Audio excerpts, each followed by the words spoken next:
Before we get started in this episode, a quick announcement.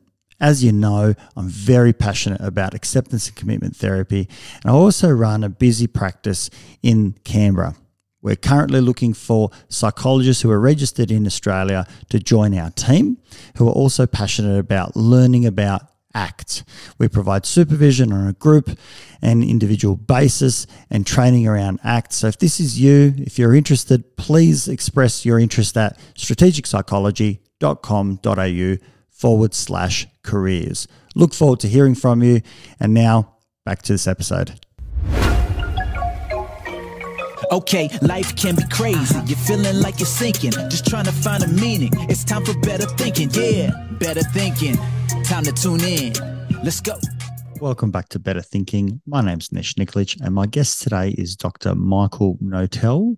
He is a senior lecturer in psychology in the Faculty of Health and Behavioural Sciences at University of Queensland. And today we talk about his research interests of effective altruism and decision-making. An interesting conversation today in that Michael has interesting views about how we can most effectively give and contribute to others less fortunate from not only an emotional level, but looking at what the science behind our decisions might do for the wider community. So really an evidence-based type of giving. I found the conversation to be very fascinating, some really great practical ways in which we can contribute, and also some great resources to consider when looking to give. So enjoy, as I did very much, talking to Dr. Noetel. Enjoy. Michael, a big thank you for coming onto the show today. Thanks for having me, Nesh.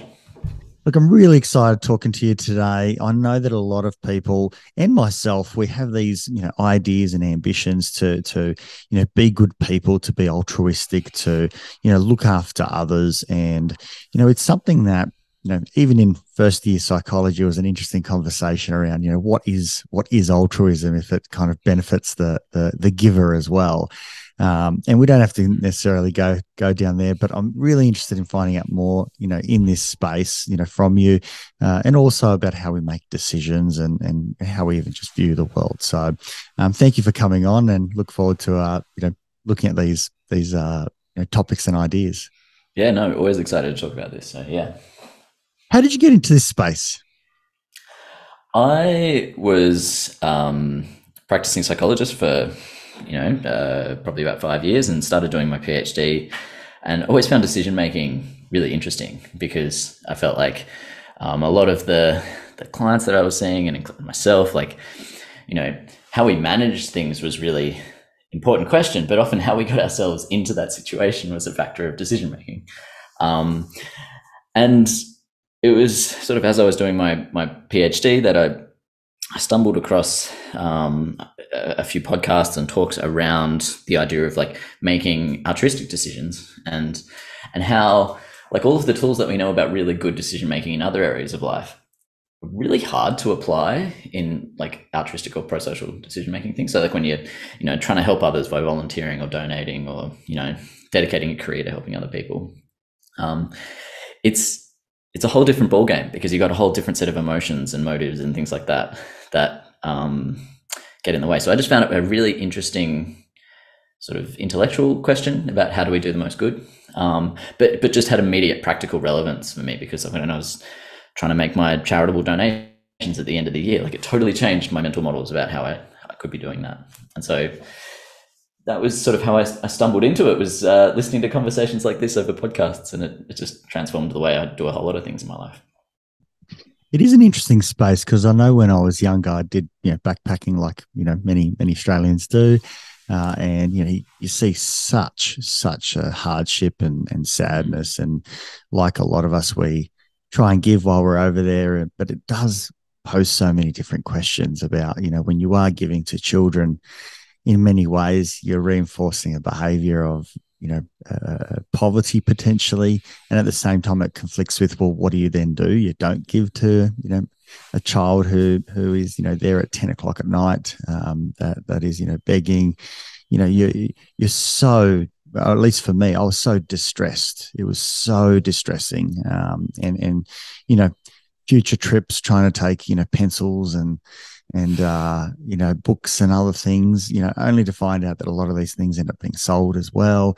You're trying to figure out, how do you do this? You know, I know that World Vision, something that was really lovely when I was donating with them, is they would break it up into a pie chart and explain, you know, how much of your money is going where, which felt nice because there was this transparency going on.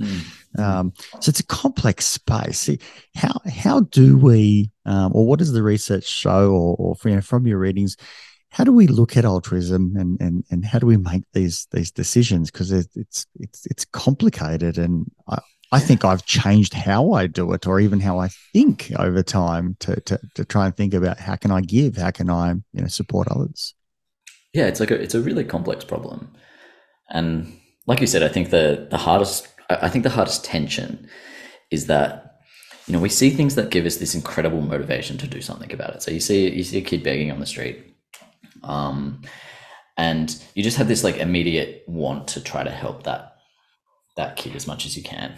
And there's this sort of like almost in primal instinctual like want to help others that drives a lot of our pro-social decision making.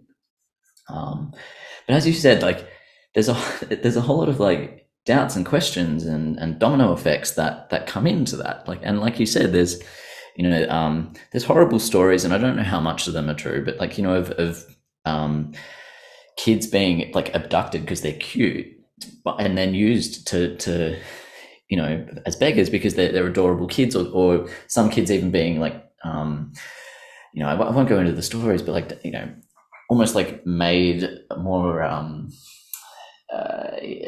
attractive to donate to by like maybe even, you know, inflicting scars and stuff, and all these horrible things that like I don't even like thinking about. It's horrible. But there's like a business model around some of this in some parts of the world, which you hate to think about.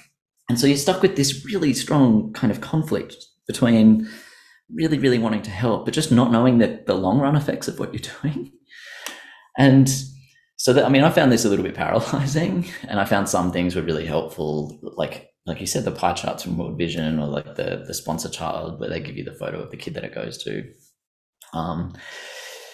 But what changed for me was learning to use the models of like how we know things work and are true from science, and from, you know, even things like economics, and, you know, taking the best models we have of science and reason and applying them to do good. Now, that doesn't mean like I don't donate for things that I find emotionally compelling, but it means that like a big chunk of my sort of efforts and donations and things like that go towards what we know to be most effective through things like, you know, randomized trials, right? So like when the COVID vaccine was coming through, we didn't just want to get a brand new jab, you know, that no one had tested before.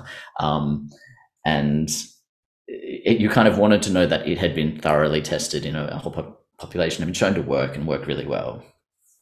But we often don't sort of treat our donations with the same level of like caution or skepticism. We don't sort of look for the same level of evidence. And that's really important because, you know, there's I'll take one example from psychology. There's a story of this program called Scared Straight. It won an Oscar award for the best documentary, you know, years ago. It's had 9 TV series about this program. It was designed to sort of help young people stay on the straight and narrow. And so like a young kid gets, I don't know, arrested for shoplifting. They get put in the Scared Straight program. The program takes them into like a high security prison, and sort of some people who have been in there for 20 years, you know, scare the pants off them to show them like, look, you've got to stop shoplifting because you don't want to end up like me. And this program, like I said, was really like emotionally compelling because you see these stories on TV of like the kids having their lives transformed by these conversations. But to sort of look back to what I was saying, when they've done randomized trials on this program, where they get a kid who's been convicted of shoplifting, they flip a coin and they decide whether they go in the Scared Straight program or they just go home to their parents. The kids who just go home to their parents do way better. In fact, for every $1 that they put into Scared Straight, it did like over $200 worth of damage to society because those kids were more likely to commit crime and get in prison down the track. And I think this like stories like this don't show me that no charity works. It just shows me that you have to look at that good science to see what is working and what doesn't. And to take the extreme other end of the spectrum, one of the the benchmarks that we use for effective charity is a charity called Give Directly, and they're the benchmark because they're pretty much the simplest model for a charitable intervention that you can think of. They take money from usually wealthy Western donors, people in Australia or the US like us, and they just find the poorest people in the world, find the poorest villages, the ones that don't have tin on their roof, they've just got grass, and they go around and they just give cash to all of the people in the village so that they've got enough money to really lift the village up, but they can do what they want with it. And they've done randomized trials on this by finding 100 villages and getting 50 of them to get their cash transfers. And there's no increase in sort of alcohol or tobacco sales. There's none of the things that we're afraid of. There's just like radical improvements in people's sort of well-being because they now literally have a roof to sleep under that they didn't have before. And I guess what I'm trying to say is these are the sorts of levels of evidence that you would expect if we were undergoing our own medical treatment. We hope that psychologists like us sort of use that to guide the treatment we do with people. And if we use the same sort of benchmarks to try to help others, we can have a radical impact on people's lives. And we can be much more confident that the things that we're doing are actually helping. And so, charities like Give Directly are really well audited, and we know that they work really well, both from randomized trials and because we can see, you can see who the money goes to, and you get these testimonials from people who get it, what they do with it. And that's the lower end of the top charities. There are charities that are 10, 20, 50 times more effective than Give Directly.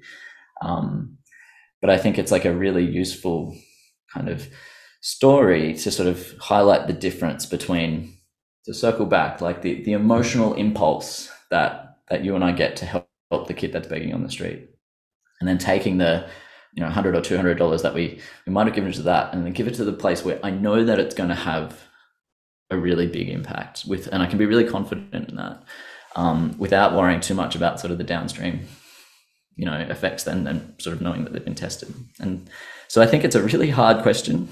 Sorry, and I know I've been, but I think it's trying to acknowledge both, that you have these emotional responses and we want to try to use them for good, but we also have these tools of science and reason, and let's use them for our decision making as well. With regards to the Give Directly example, what were the types of things that these villages invested in? You did mention that obviously there is always a great fear for donors saying, oh my goodness, people are just going to go out and spend it on things that give nothing back. Is there any papers that looked at what did they do with it? Did they collectively put in infrastructure? Was it more on an individual basis about saying, let's get the materials to buy to put a roof over our head? Is it investing in farming? Where do we see the categories go to? Yes, there've been, I think, over 50 randomized trials of what they call sort of direct cash transfers, which is the sort of model here, which is rather than us giving stuff like giving a cow or a goat, just giving cash and letting the person buy the cow or the goat. And systematically, it's hard to say exactly what people buy because they buy what they need, and that's the thing. Is that, but a lot of the time it is investments. It is things like buying a roof, buying a cow, buying seeds for your start a business. Some of it is. There's another similar organization called New Incentives, and what they give cash transfers, but they do it for coming to get your kid vaccinated. And a lot of the time, the money for that just goes towards the transport to and from the medical clinic, because if you're living on $2.50 a day, which is the poverty line, and there's still millions of people living below that, you can't spend that money on getting a bus into town to get your kid vaccinated, or on the healthcare if your kid gets sick. And so it's all these sorts of things that, are just basic life essentials that, where $500 from someone like us might be the amount that you get if you're on, Centrelink. But $500 for someone who's in the developing world can be 6 months or a year's worth of earnings. So just having that amount of money, it frees up so many other options to have, food, shelter, clothing, all the things that we might kind of take for granted. And who is it that runs these randomized trials? I mean, it sounds like such an important part of looking at how do we improve the world, because there's one thing to go out and say, I've got, good intent. And as you say, there's nothing wrong with scared straight as the example. The intent is very, very, thoughtful. Obviously, we start looking at the data, and the data says, look, fear as a response in this mechanism doesn't work. We look at the new incentives or give directly, and we see that obviously individuals can figure out what they need themselves, and there's some trials that go out and look at this. Who runs these trials? Where do we even get that research sort of funding from to find out how do we best use our money, or at least these organizations? That's a good question. So I'd say there's probably two models. One of which is that someone has a good idea for a program, like Give Directly, and they're actually like just, a charity, and then they will get an external provider to do the evaluation. So there's like a big nonprofit called ID Insight, whose job is to go and do like really robust evaluations of interventions that are kind of run by programs. And they always do an external provider, because otherwise it's a bit like the fox guarding the hen house, right? Like if you asked me, is my therapy working as a psychologist, I'm like, yeah, they're great. I can show you all these clients who did really well, and I just sort of brush under the rug the ones that didn't do so well. And so I'll package my 10 antidotal together and make it look fancy. Exactly. Yeah. So one model is like, you have someone who has an idea, and then you get someone external to sort of evaluate it. And the other model is that there are a lot of really hardworking, dedicated academics who are, have dedicated their lives to global health and development, and they will run big randomized trials where, and there's institutes like JPAL in the US. They run these all over the world, and so their whole remit is to try to improve global health and well-being as effectively as possible. And they try some things that that may work in one trial, and then they'll replicate it and it doesn't work again. And it's just really admirable the way that some of these organizations will then pack up shop and close down. And I think that's really hard for a lot of people who have dedicated their lives towards something, so there's there was a program that would, I think it was called No Lean Season, that recently there was some evidence to say that during the lean season, right, it was helpful to sort of help people relocate into an industrial center. So say you're in Bangladesh, you live on the farm, but then you're not in the growing season, you're in the lean season. That if you get sort of accommodation and support to move into a city center for 6 months, then you can make more money, and then you can go back home, and it sort of creates this like good relationship where it takes money out back into the rural areas, and it gives the people in the rural areas work when there's no work to do out there. And that worked in one trial, but like fortunately, and this is the really important thing about looking carefully, is they replicated it. And the next time they did the study, there was no effect of this intervention. Now the problem is that a lot of like when you've sort of invested your blood, sweat, and tears into creating this program, it's really tempting to keep it going even if it's not working. That's why there's still nine seasons of Scared Straight, even though we knew it didn't work 20 years ago. And I just think it's like kind of heroic when people will, swallow their pride in a sense and sort of fold up a program that doesn't work. But it's also really interesting to note that things like Scared Straight can continue even when we know it doesn't work. And I think that's because like charities aren't subject to the same sort of competitive pressures, if you will, that like a normal business is. Like if you have a really terrible restaurant that serves horrible food and it's overpriced, you will go out of business, right? But if you can keep running Scared Straight for 20 years and people are still sort of emotionally compelled by it because the ones donating aren't the recipients. And so these are more reasons why if we want to be effective in our sort of efforts, and we're talking about donating a lot, but the same thing applies to volunteering careers. In all of those areas, it's important to use the tools that we have from science and reason to sort of do that effectively, because otherwise our those biases, like wanting to keep a project running that we've started, can just keep us going forward. Is there a place where people can go to find out, where there are empirically, tested and demonstrated programs that we can invest in and contribute to? You mentioned that, although Give Directly is wonderful and great, there are others that are have greater robust sort of interventions that are empirically driven. Is there a place where people can go to, or do we have to kind of just try and sift through and find out ourselves? Are there places that people have already validated that, like yourself? No, Nesh, I want you to go onto Google Scholar and look up the, and I mean, this was the thing. It was like, I knew all of these tools before, 2015 when I started learning about this stuff, but before then there really wasn't a very good place to go. And so people felt a bit hopeless, and they were just subject to the marketing materials that they got, where every program says, oh, here's our evaluation. Fortunately, there are a number of places now. Probably the best lightning rod for this is a website called Giving What We Can, which is like an international nonprofit that's dedicated to kind of collating the recommendations across a whole lot of cause areas. And so we've been talking a lot about global health and development, because that's like the area most people think about when they think about charity or volunteering. Like, we want to help the poor, right? We don't want people to be sick. And so global health and development is one cause area, but there are people that care about lots of different stuff. Like, a lot of people care about protecting the climate and the environment as effectively as possible. And so Giving What We Can have recommendations for that. A lot of people care about animals and animal welfare, and it's got recommendations for that, or protecting the far future, is something that people are increasingly worried about, the future of humanity. And it seems like a really hard problem to address. And Giving What We Can sort of have, recommendations for that too. And they will draw from other places. So for example, GiveWell is the leader in evaluating global health and development. They've got 50 full-time researchers looking at what is the best way to help the poor or alleviate illness. And, GiveWell and Give What We Can work together to sort of disseminate their recommendations. But GiveWell's a great resource.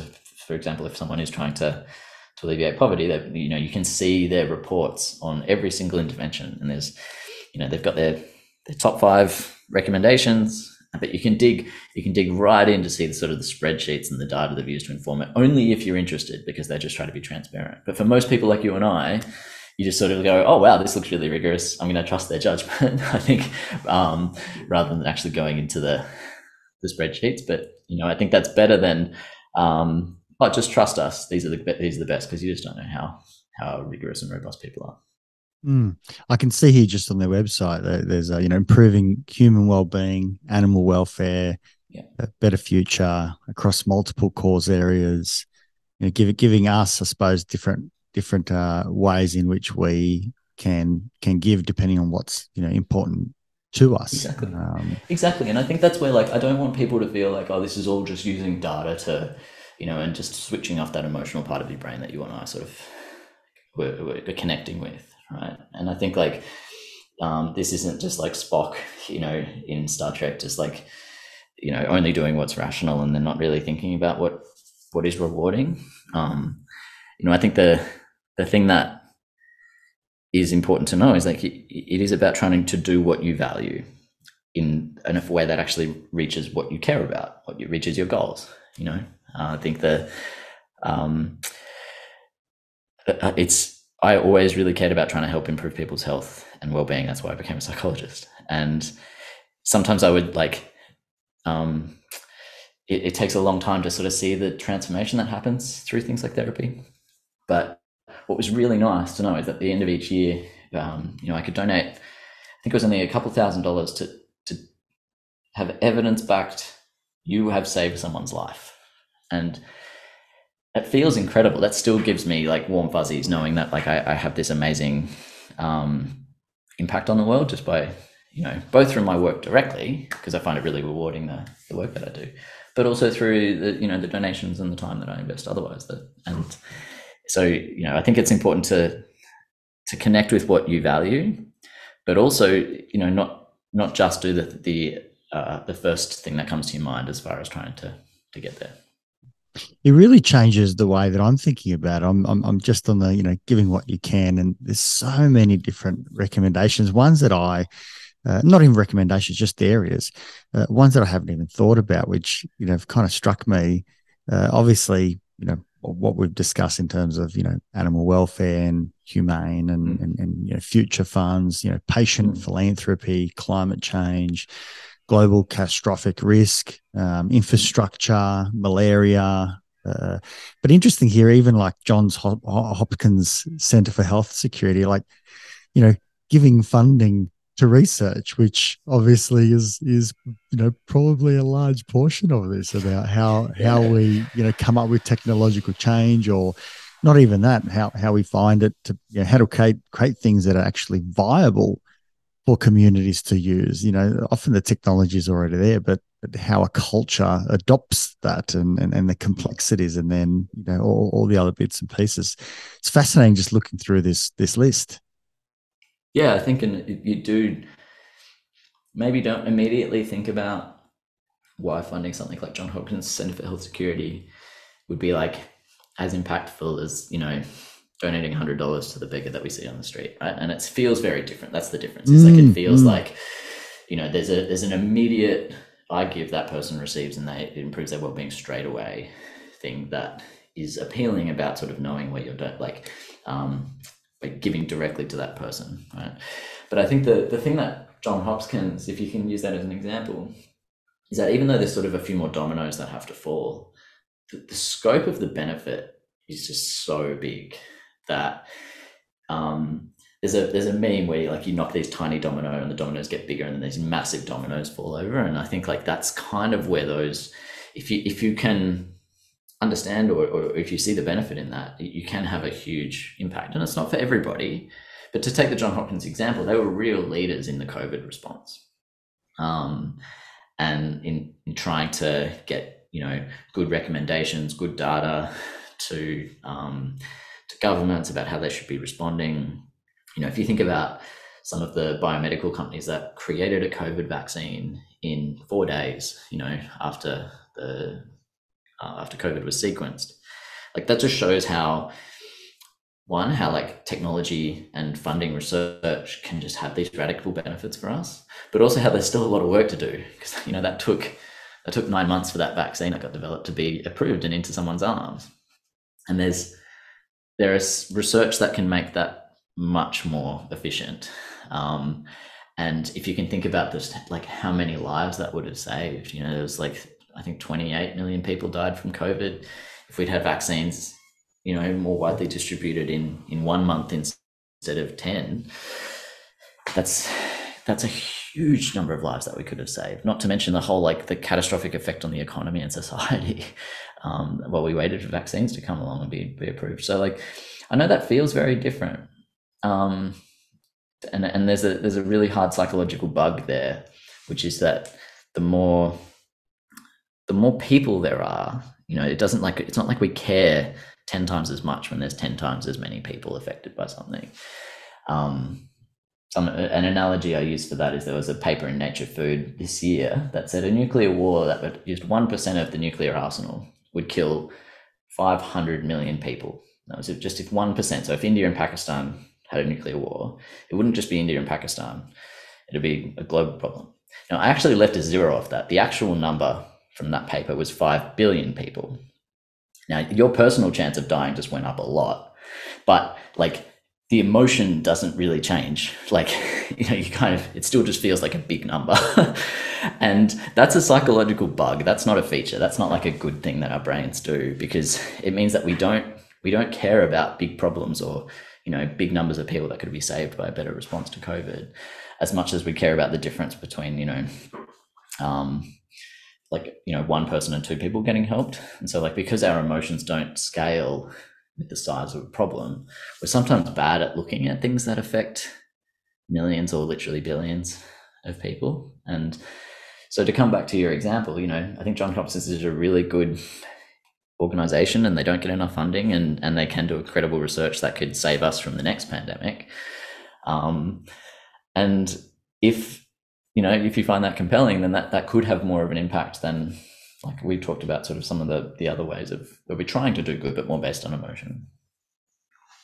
Is that how we primarily still do donations to charities? It's still primarily the hook that grabs most of us is, seeing an advert or something like that, which, shows, often children, is something that we get stuck on for good reason.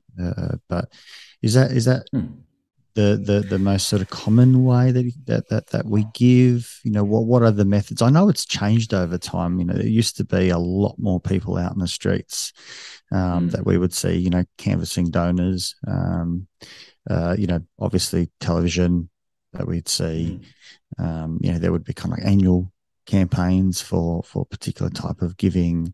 What is there segments as to how this is being sort of elicited? Is it specific campaigns that were a little bit more targeted? I know now, like, even all the apps and that sort of stuff, we did September here in the office. We did it this year and we did it last year. And, part of the frustration with this year was, I didn't find the app was very helpful, and it was a bit sort of frustrating. And even something as silly as that, which just sounds ridiculous as it comes out of my mouth, gets you to start questioning whether you want to do that again, right? And it's almost like you've lost the cause because you're frustrated with an app. Totally. This is just nonsense, right? But but it's true, right? Yeah. No, look, and I think like, Daniel Kahneman and Amos Tversky are famous for sort of highlighting the difference between like system 1 and system 2 thinking, like the fast thinking that is automatic, and then our sort of slow, more deliberative, more rational thinking. And we did a review recently that looked at all of the ways of fundraising that have been supported by systematic reviews and meta-analyses, like the best type of evidence. And almost all of them were like things that tried to nudge you or use that fast thinking. It was all of like show like you said, an image of one individual child who was struggling. And that's because it sort of hits that primal instinct. And in the same way, like you said, if there's like a little bit of frustration that comes from trying to use some interface, like, the app for September, that can be enough of a barrier to keep people kind of out of that cause, right? Because they're like, oh, this is sort of frustrating me. And it sort of shows that just a minor frustration with an app, or like a really nice emotion of like care that you get from hearing the story of like the difference you can make on a single child, those do influence our behavior in a way that isn't always aligned with our goals. That's the thing, right? Like, you wanted to support the cause that September was aligned with, and the app was annoying, and so even though your goal was to try to support that cause, like the app sort of made it like, oh, I can't be bothered. And I guess like my solution to this is to try to pre-commit to things in a way that like mean that I'm not so blown around by my emotions, in the same way that, when you, I don't know, sign up for like a gym membership, or with you kind of pre-committing to doing something in a way that gets you to do what is aligned with your goals. Like I've got a friend who will pay $60 a week to do, high intensity interval training at his like an F45 near him, and he doesn't see the $60 as like a cost because it gets him to go. The guilt of not doing it gets him up at 5 a.m. and out the door. And so my approach is like giving what we can, and offer a community of people who've taken a pledge to donate a certain amount every year. And so like I chose to donate at least 10% of my income towards like the most effective charities. And then that's taken sort of my thinking out of it so much, because I'm like, okay, I know that I'm just going to look at my tax return and look at my income and donate 10%, and then not have to sort of deliberate every time that someone comes up to me with a bucket on the street. And if there is something that really connects with me emotionally, then I might still donate to it. But I know that like at least that's more like a discretionary decision in my head, rather than like the part of me that wants to improve the world through my donations per se is sort of committed to doing this thing once a year at this time. And it means that I don't get blown off course in the same way that my exercise routine does if I'm sleep deprived with my two children. So like, I think that's where like the tools of psychology can kind of help us get less pushed around by the other tools of psychology that are around trying to just get us to donate $20 once to the person on the street. Mm-hmm. It's I suppose in a sense trying to do it based on a committed action from a values perspective, rather than going out and saying I'm just going to be pushed around by my feelings, my emotions at the time, and at that point it's what marketing is the best at that moment. Is it that little child that pulls my heartstrings? Is it that I get pulled up on the street and I feel embarrassed not to do something. All these things that aren't necessarily from a pledge perspective that are considered, and that sort of slow thinking to say where can I give most effectively, that's in line with what I believe in, whether it's the Johns Hopkins type, or whether it's for a vision loss scenario, Fred Hollows, or the many, probably hundreds around the world that's still available. There's so many things that I can kind of select from, but it comes from this is a commitment. This is the way that I want to give, rather than I just wait for an opportunity to come up that pulls my heartstrings in that moment, which is usually they're usually a one-off scenario, which it either grabs you or it doesn't. But I imagine these days as well, many of us have seen so many of them that we probably don't. We're kind of we're exposed so much that we just switch off. It just becomes a new ad. Yeah, I think that people have become fatigued with all of the solicitation options, and I mean they clearly they wouldn't keep doing it if it wasn't working. It's just like you said, that they're getting us to act on something out of like more of an avoidant motive, which has I like the way that you talked about committed action aligned with your values. I think that was what I thought a lot about that around the time when I was making these commitments. And I do want to look back on my life as someone who's like really made a difference on the world. I don't want to look back on my life as someone who's just sort of like only responded to others when they've asked me for it, or only done it out of guilt, right? And I think like that's why it's like I've found it really helpful to not feel like pulled around by guilt by making those commitments, but also like it's just a really nourishing way for me to act on my values and know that I'm doing that each year, and it means that I can still splurge on the kids at Christmas time, but like because I've made that commitment along with my values, that I can love my kids and my family, and I can help the people in the world who need it the most. Mm-hmm. I was also listening to recently, forgotten his name, but he's a social scientist. He was on Joe Rogan and Lex Friedman podcasts, and he was talking about really ridiculously simple things that can change the world immensely for just such a low dollar value. And so he was arguing really strong points that kind of seem so contradictory to what people would be discussing. Not kind of saying that these other things don't work. He was saying just based on a per dollar value, to address things like, malaria or, particular disease. I can't remember what it was exactly, so it's not very helpful in what I'm saying, but I think I know the examples you're talking astonishing about. It was kind of like, for 13 cents, per person, we could go out and wipe out X or something. It was like, oh my goodness, like this is just crazy versus, some sort of intervention that was costing, hundreds of millions, if not billions, that just looks good on paper, but the affect per person was low in comparison to these other interventions. And I was blown away just going, wow, we need to be hearing much more of this. And here I am saying this, but I forgot what the cause was, but it was incredible. It was incredible. So let me give you like two examples. Like one is that I went to a really nice school in Sydney, and every year they ask us for donations for school uniforms. That's $1,000 for school uniforms for one kid. And like, as an old boy of that, school, there's sort of this emotional kind of connection to my tribe and my school that I wanted to like support the next generation of kids that go through that. And just to like, if I was trying to improve education with $1,000, I could donate it to that school and buy one kid's school uniforms.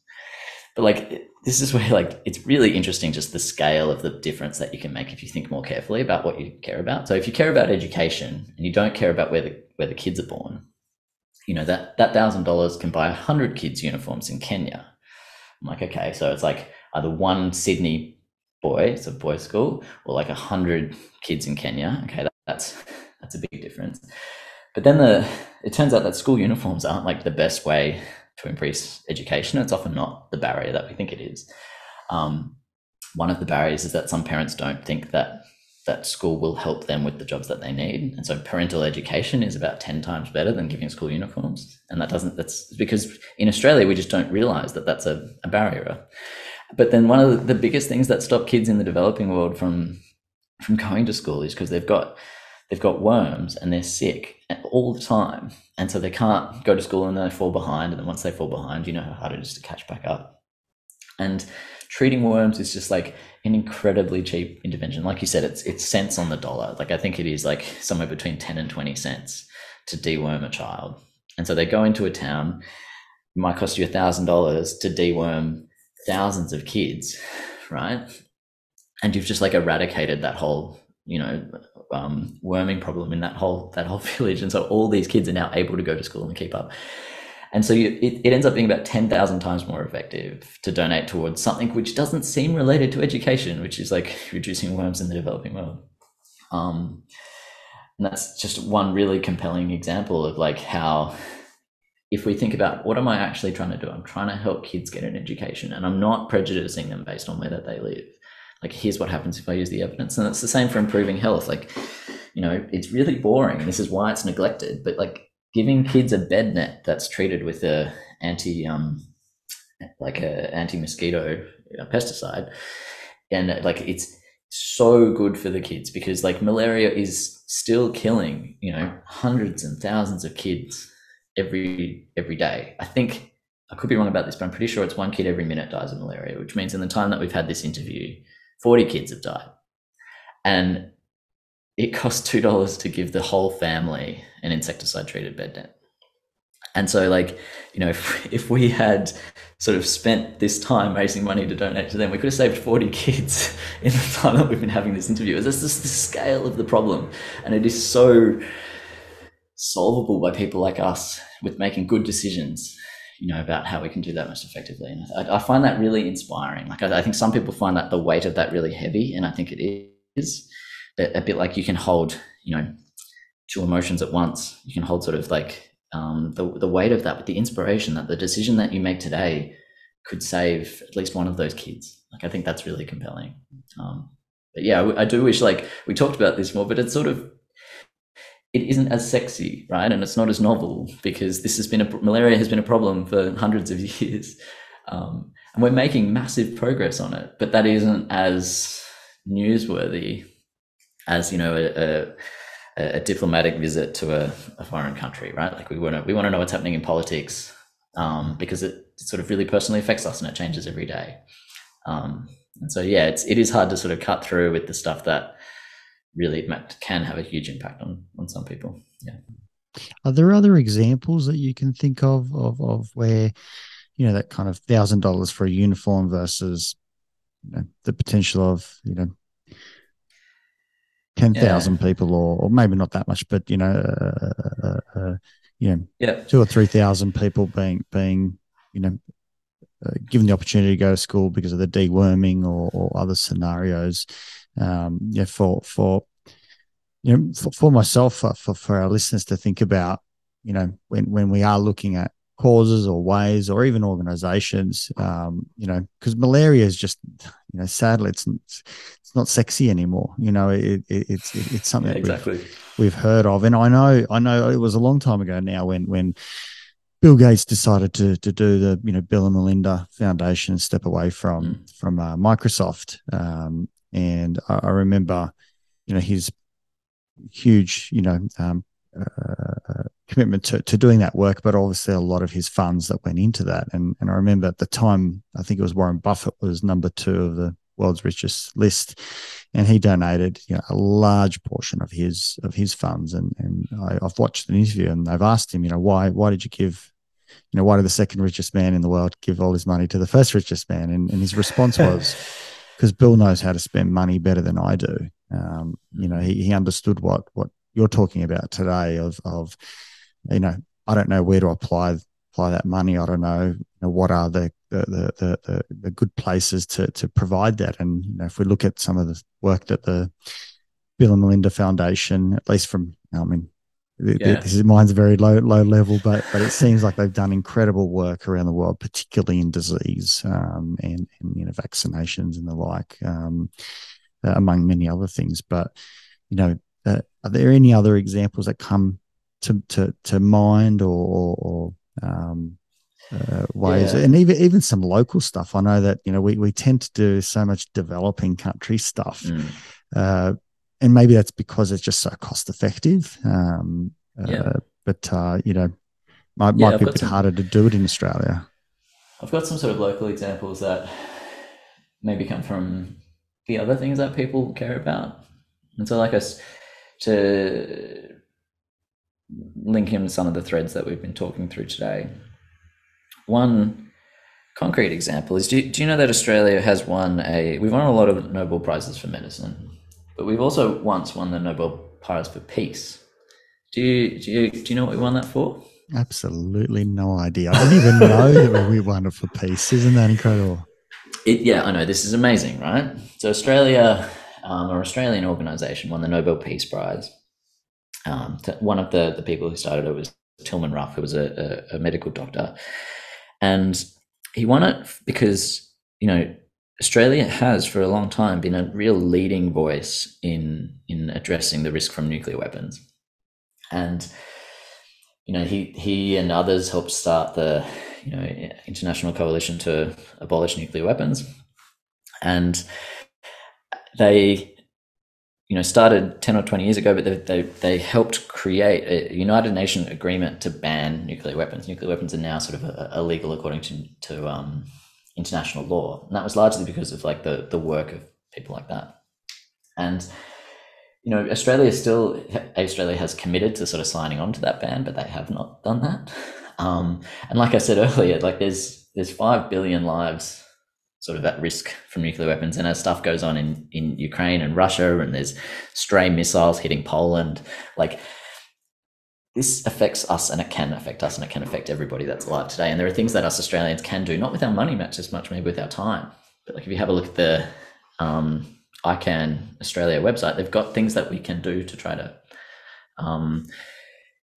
increase or advocate for that ban. If you don't want people to die from nuclear weapons, there are things that you and I can do. It sort of feels like something that the UN has to do, but that's not true. There are things that we can do as just Australian citizens.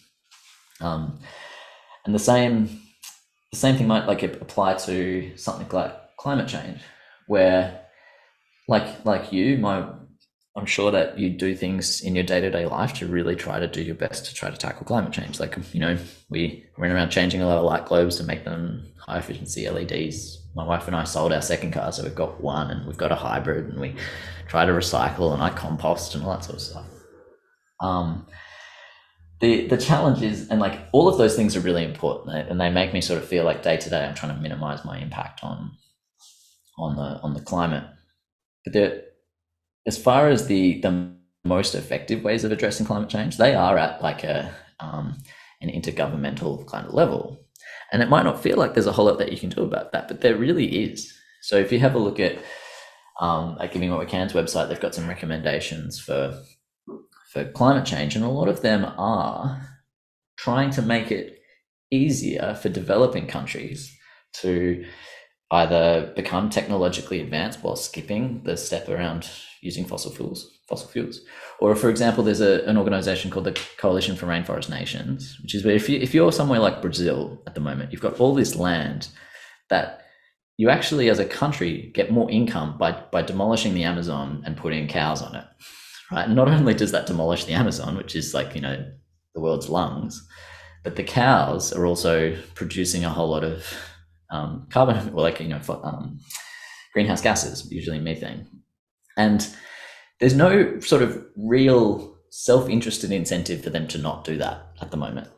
But the Coalition for Rainforest Nations is an organization giving them that incentive.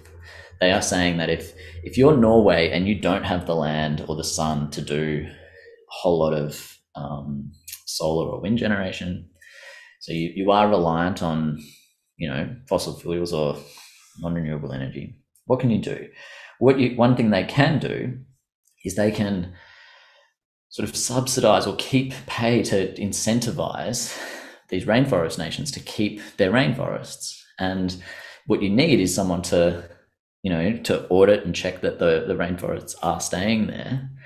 And it turns out that like $1 to support the Coalition for Rainforest Nations, supports them, say, sending an economist in to audit the deforestation rates in these areas and support those countries to be part of this global community. And again, it's a little bit like the John Hopkins relationship, where it doesn't feel as immediate as me composting our scraps.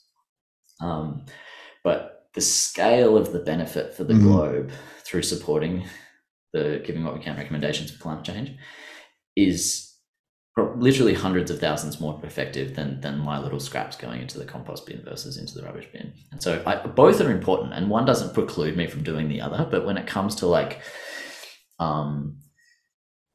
some of the personal decisions that we make, it is better for me to keep our little hybrid than to buy an electric car and keep the money that we would have spent on that difference and put it towards something like the Coalition for Rainforest Nations, just as far as the impact that I have on the world. If I don't care about having a brand spanking new Tesla in the driveway, which to be honest, I don't. If I live by my values, I care more about the impact I have on the world. It's also interesting how much avoidance we are up against as our nature to make these decisions, talking about that decision-making process.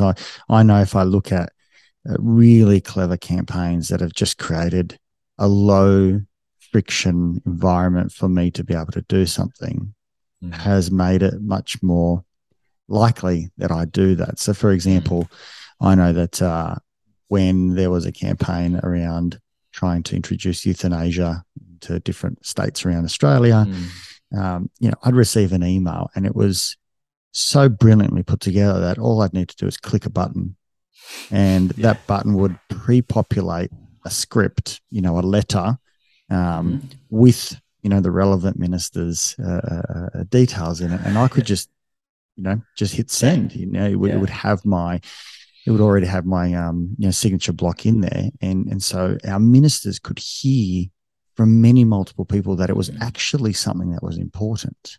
If that wasn't set up that way, they would have never heard from me or others to say it was important, because trying to find the minister's email, then writing something up is all time and labor intensive versus a button.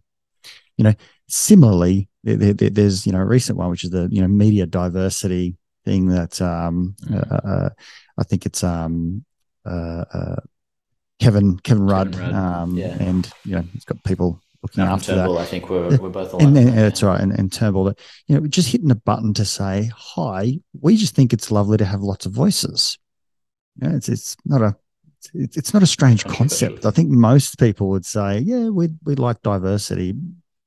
As a matter of fact, forget just media, everything. That's why we have lots of restaurants. We like diversity, and so, but it's really hard to get that message out there, and that friction point, is where we kind of fall down. And hence why I really love this concept of, giving what we can. You can go to somewhere where it's been vetted by, academics that have looked at it, from a point of, cents in the dollar for malaria or worming or whatever it might be, and know that I might not know every single one, but in my limited time, because I'm caught up in my own silly Western world, which is valid as well. But I don't have to try and actually become an expert, and I can give in a appropriate and meaningful way that's going to actually make a difference. Whether it's let's stop cutting the lungs of the world down, or let's leave children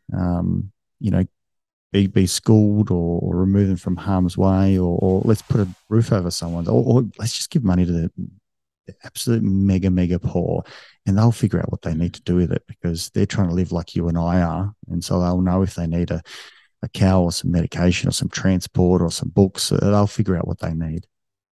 Yeah, no, I couldn't agree more. That like, decision making is really hard, and like that, especially that system 2 decision making. Like, your pupils literally dilate with the effort when you have to make a hard decision like that, and so our brains will automatically try to choose the thing that has the least friction. And if we can contribute to a political campaign by just clicking a button, that's going to be a whole lot easier than having to write your script from scratch. I think I can do that well. They have like a whole, flowchart and a template email, and like you said, you just put in your postcode and it'll figure out who you've got to send to. That's the nuclear weapons group. So, and I think all of those things make a really big difference. And the really hard trade-off is that sometimes the things that require a little bit more thinking, like going to Giving What We Can's website, to pick a cause area, is where we can make such a big difference, because everybody else is sort of piled into the areas that are immediately easy. And like that, maybe the best example of this is that, remember in the Japanese earthquake that where Fukushima got taken out, and there was nuclear fallout, there was earthquake, there was the tsunami, everything. It was all over the news for weeks, and so the Red Cross got overloading amount of like material stuff, right? Like blankets and beds and clothes and things like that. Japan didn't need any of that. I think it actually cost them money to dispose of the things that people kind of gave. And like it's like a really hard thing, because like emotionally you just want to help. Like in Haiti there was that earthquake about 10 years ago. The Red Cross got, I think, $500 million. It was like their biggest fundraising effort ever, because it was all over the news constantly for weeks. But after 6 years, they, because the UN helped support Haiti, the EU kind of helped support Haiti, the Red Cross actually didn't have that much left to do. And after 6 years, that people went and asked them what they did, they only managed to build 6 houses because everybody else had sort of like piled into the problem already. And so as much as I totally agree that our monkey mind, to use that metaphor, will like go for the thing that other people are doing and talking about, and that's on the news, it doesn't take much effort to break away and like just do a little bit of extra thinking. And I think having some resources like GiveWell and Giving What We Can really help us make those decisions in a way that they're actually helping rather than harming, where the government has to sell off all the stuff that we donated with good intent. This is the hard thing, is that it's all helping us live by our values, right? Like all of us want to, the core principles here is that it's good to help others, and it's good to help more people than less people, and that our resources are limited, so we have to make decisions, but that all people are equal no matter where or when they're born. And if you buy those 4 things, which I think are pretty common sense to most of us, then just using science and reason to do that better is just helping you live by your values more effectively. And that's where places like, I'm not part of Giving What We Can, but I love their work, and I can't recommend them more highly. Michael, what other resources are out there? How can people find out more about you and your work? What else would be helpful for others to follow up on if they wanted to, following this conversation? Yeah. So the I'm not part of Giving What We Can, but I am part of Effective Altruism Australia, which is a charitable organisation that helps Australians donate to the things that are recommended by Giving What We Can. And so, we're for about 5 or 10 years, we've been helping Australians donate to some of those top charities that we've talked about, like Against Malaria Foundation and New Incentives. So if Australians want to donate to help poor people who need it most, then effectivealtruism.org.au is the best place to go. And next year we will have an environmental arm where people can donate to the most effective climate charities. And so I would have a look at effectivealtruism.org.au if you want to have an influence through your time or your donations. But if anyone wants to learn more about me and my research, it's just my surname, so noetel.com.au, where I'm through my academic work, I'm trying to look at how we can make better decisions about how to help others. And I think that's a really hard problem, as we talked about. And so if anyone wants to learn more about that, you can just look at my website. So it's noetel.com.au, and Noetel Yep. is noetel.com.au. Yeah, thanks, Nesh. Michael, thank you so much for your time. It really has changed the way that I've thought about this, and honestly, to find out that there are these other places that have done all the work. That these are people who've spent a lifetime looking at these problems, and they're going to be much more well versed than the average person. Someone like yourself that's passionate about this, and can put your your hand up and say, I've looked at this, and there's very strong merit, not only from an emotional perspective, but in actual fact that when the money hits the ground, it does what it's supposed to be doing, and it's effective based on comparatively with others. It's a very warming idea, so that we can contribute as Australians in a much better way, and know that we actually are working in a global space these days. Certainly not removing anything from our local interventions, but I think that domino effect is understood, whether it's here local or global. We are in a world now where what we do in Australia changes what happens around the world, and vice versa. We're all reminded of that daily. So appreciate your time, Michael. It's been incredibly insightful and incredibly helpful, and we'll put some of those links up on our page as well. Thanks, Nesh, and thanks for all the work you do to effectively improve the world. Thanks. Bye. If you enjoyed this podcast, please support it by going to iTunes and putting a review, subscribe, share it via social media, and tell others about it. Start a conversation. It's listeners like you that make this able and possible, and why we bring in these guests to go out and share their knowledge and resources. And just lastly, if you are a psychologist and you want to go out and be part of a bigger team, develop your experience and get into some exciting work, come to strategicpsychology.com.au/careers and reach out. I'd love to hear from you.